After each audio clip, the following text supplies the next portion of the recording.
Good day, welcome to my channel. This is Song Meanings, according to fans. Today's topic is Fake Plastic Trees by Radiohead.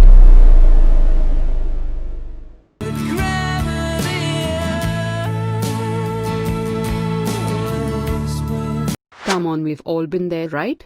In our fake plastic love. You know, that person that you knew deep down would never work out, but you thought they were beautiful or special, and thereby you were being fake, pretending to be something you were not with that person. Trying to make that person happy by being fake. It wears you out. Somehow, though you keep hanging on for a long time, because he or she tastes and looks like the real thing.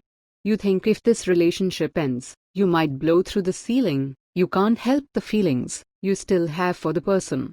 But the relationship wears you out, and you are living on borrowed time. As you know, in the long run, it could never work.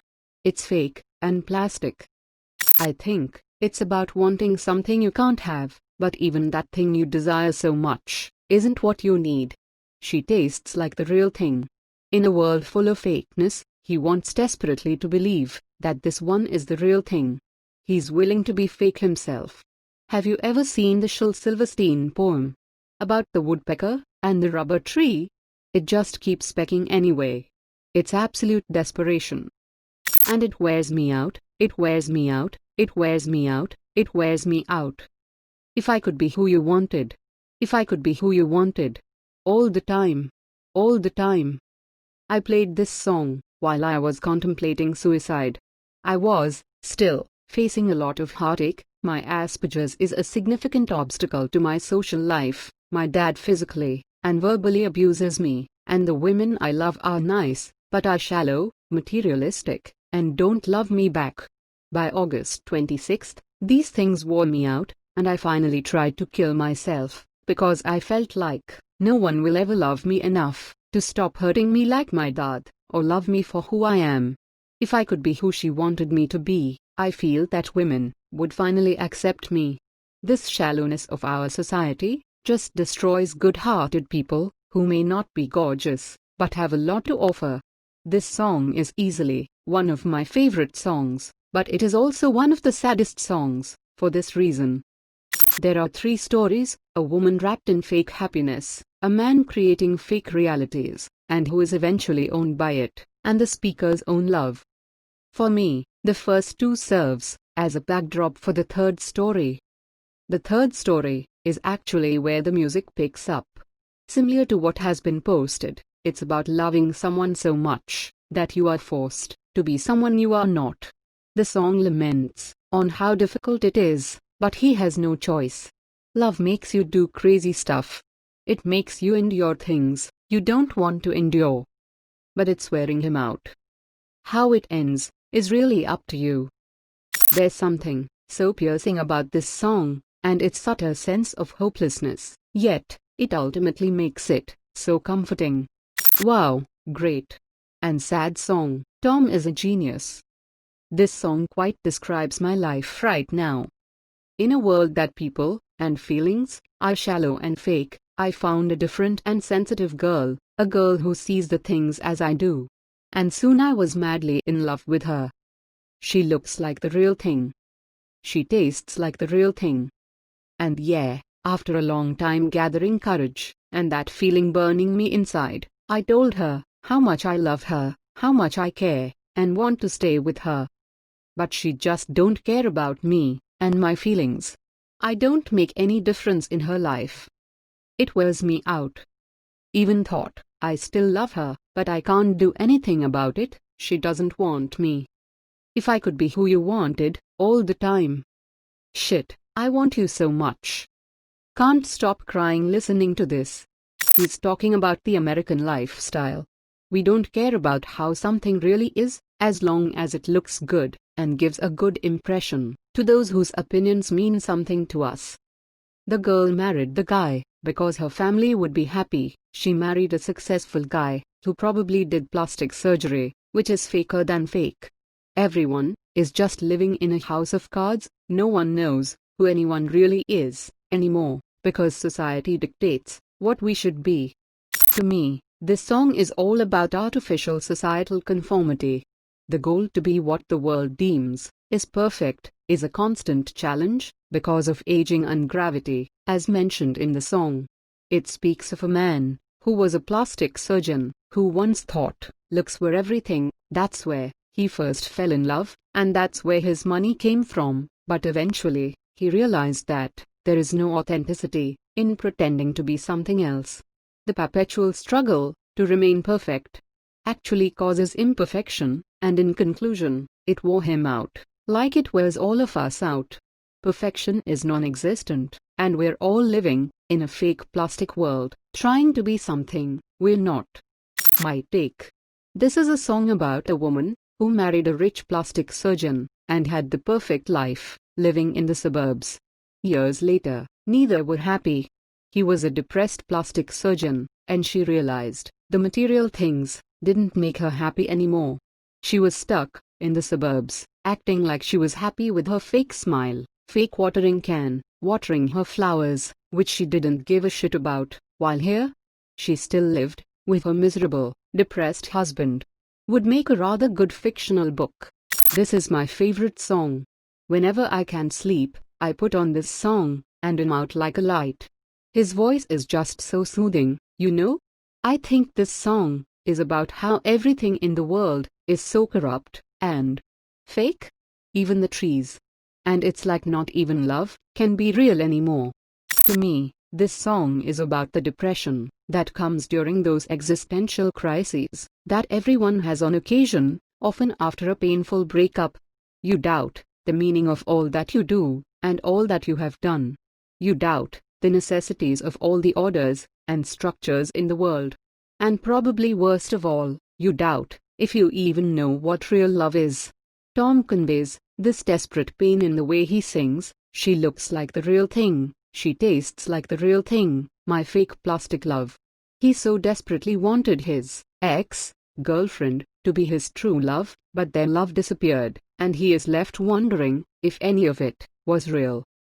Also, the verse about the man who does plastic surgery is about how the attempt to maintain beauty and youth, and essentially defy what is inevitable, aging, etc., always fails, thanks to reality or gravity. This message segues very poignantly into the following verse. As if a drooping face, trying to deny its oldness. The love he had fell apart, succumbed to gravity. That's what I get from this song. I think it's about the difficulty of trying to always keep up an image. An image is by definition a reproduction, imitation, or visual representation of something. A likeness, but not a reality.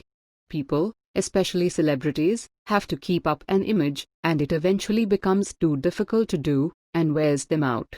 The fake plastic trees, boobs. Even the person you marry for love is unreal, and part of the image. An image that can't last. Towards the end there, he says, he feels like he could blow through the ceiling, because he's singing about a life that is no more than a stage set. Paper with no substance.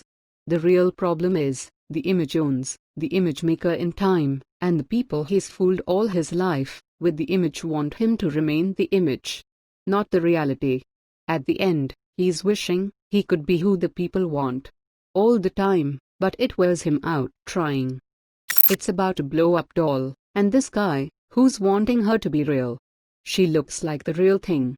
She tastes like the real thing, my fake plastic love. I just got to share one of the moments when this song reached out and grabbed my soul and wouldn't let go. I was house-sitting for two dear friends of mine, mid-20s. I had watched them grow up together. They began dating in 8th grade, go through high school and college, acquire good-paying corporate jobs, and settle into a pretty much upper-class suburban lifestyle. Through it all, they remained the same great kids I knew when they were 12, and I still love them dearly. So now, they're off on vacation, the house is fine, the pets are asleep, it's after midnight, and I crank up some of my mixed CDs. On comes fake plastic trees. The song ends. I have to push repeat, how could I not? And by the end of the second playing, I'm crying uncontrollably. As I play the song over and over, I look around to see a house full of green plants, of all sorts in any direction I look. Not a one of them real. Beautiful candles adorn every room, not a one of which had ever been lit. Paintings of roosters perch on every wall, which match the dishes, which match the coffee cups, which match the napkins, which match the fake metal rooster on the kitchen bar. For no other reason than she was told by a Southern Living magazine that this was a tasteful way to decorate a home, in order to proclaim, "We've made it. We're successful. We're doing all the things successful society suggested we do to proclaim our success." I cried for them. I cried for all the people who have bought into a fake plastic life, of any sort, in a quest for success. I cried for the world in general. I cried because the song demanded I cry. When I was finished crying, I felt good. Healed in some way. There's no way I could put into words all that the music spoke to my soul. This story is the best way I can share my understanding of this song with you. I will say that I heard from a reliable source that when the record company realized what a powerful song this is, they presented a remixed version to the band that eliminated a lot of the technological and musical goodies from the album version, so as to emphasize Tom's vocals. The band rejected that, and instead, Tom went into the studio to record an acoustic version. By the end of the second take, Tom was crying so hard, he could sing no more. So if you have heard the acoustic version, now you know a little more about what went into making it. So if this song makes you cry, I think that's a good sign. Your soul is still tuned to universal truths. And if this song doesn't touch your soul, perhaps you need to tear down some walls, because the eyes of truth are always watching you. I think when a man and a woman grow up, they have certain expectations of what their spouse, mate should be like. And yes, to win over the girl of your dreams, you modify certain areas of your darker layers, so that she believes that you are more like her ideal mate. You know, she's doing this too, because in the beginning of any passionate love affair, you both are willing to put up with more crap, just to keep the wonder new passion alive. There is the problem. Once you are both comfortable in the relationship, you start to be who you want to be, and this makes your previous courtship persona to be fake. You were being somewhat fake to look like the real thing, but she was being fake, too. He just seems doomed to lose anyone he shares his heart with, because he can't live a life with any sort of sanity, without being free to be himself. But he can wish for it. If I could be who you wanted, all the time. To keep her love, he wishes he could change what his spouse now finds so unacceptable, that she wants to abandon him. Am I divorced? Yes.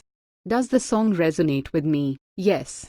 It came out in 1994, and has been my theme song with the two loves in my life.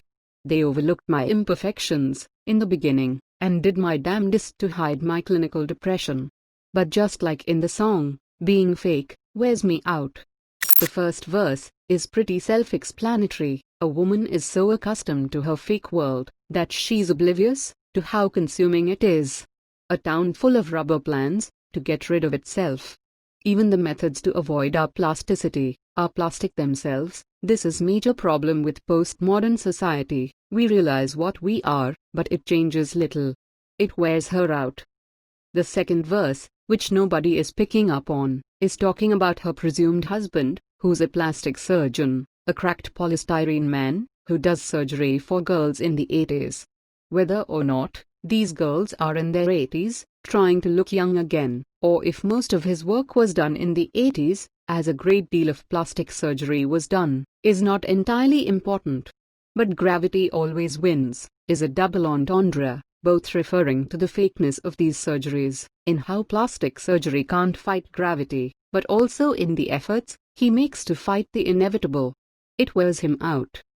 The ending here refers back to this idea of post-modernity. He's in love with this idea, this woman. Whether the woman used is a metaphor for post-modernity, or a real woman is ambiguous, but unimportant ultimately. She's his fake plastic love, and it turns him mad, knowing what she is, but that he can't help it. Now the last line. If I could be who you wanted, all the time, is an example of paraprosdokia. It really throws you for a loop. What he's saying is, he wish he didn't realize how fake everything is, if he didn't keep second guessing, if he could just commit blindly, just like the rest of the world does. I believe that this song gives a good depiction of what our world is like today. I think he loves this woman, or if not loves her, really cares for her, and he wants anything for her to love him back. But she's fake. She's created a world of plastic and material things, and he's real. Being real makes him unable to get her attention or satisfy her needs. She lives with a man that is just like her, in wanting things to be fake and unnatural, and even though they can relate in this sense, I think they realize that living life that way is hopeless and desperate and pathetic. He wears himself out, trying to make people into what they want to be, because, in the end, gravity wins. Reality wins. Our natural state wins. She's a human being, not a doll, but she wants to be a doll. She looks like the real thing, and even tastes like a woman.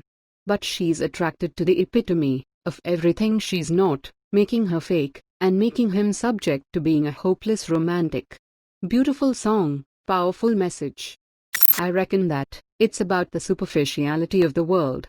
Even back when this was written, the world was steadily becoming more fake, more and more people wanting implants all over their bodies. This applies even more now. Some women are having liposuction in their ass and putting in implants to replace it. Real beauty isn't treasured anymore. And the romantic guys are getting more and more ignored. I'm one of them, and I am personally getting desperate after 5 years of that romantic creativity rising in me. This album was actually dedicated to this comedian called Bill Hicks, who deep inside was a romantic too. He was fucked over by women his whole life, until he died young in '94, half a year or so before this song was written back then, and these days. Dramatically more so, every romantic is, by definition, a hopeless romantic. It's a sad world, and that's what this song connects with. The lyrics indicate that the song is about how artificial our world is.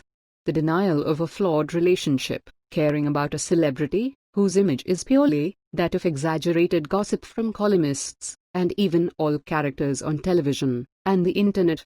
We cover our eyes from the ominous and hard to categorize world out there with technology and people who live the way we do. We shield our eyes from pain and sorrow with false memory and happiness. We live in a world of fake plastic trees. I think it's just about how the world is so fake these days, and yeah, it's hopeless. For example, the man who does cosmetic surgery, but they still turn out ugly anyway. It's about how everyone tries to be fake to get ahead in life. Ah yes, this song is simply scrumptious. So good, I can barely move. Tom York is obviously the greatest lyricist to ever inhabit the sad excuse of a habitat that we call Earth. According to Radiohead, this song is sung for the world of mass marketing and mass consumption. It seems as though Tom is tired of society being so materialistic, resulting in a society with no depth or sincerity. I also concur how society, the people, are so superficial, and attitudes and personalities have become a tool to be used to get ahead in life. Simply genius. If you think this song puts you to sleep, you should listen to No Surprises. Another masterpiece. Speaking of masterpieces, the greatest of all masterpieces, Paranoid Android. Bye bye, see you on the next one.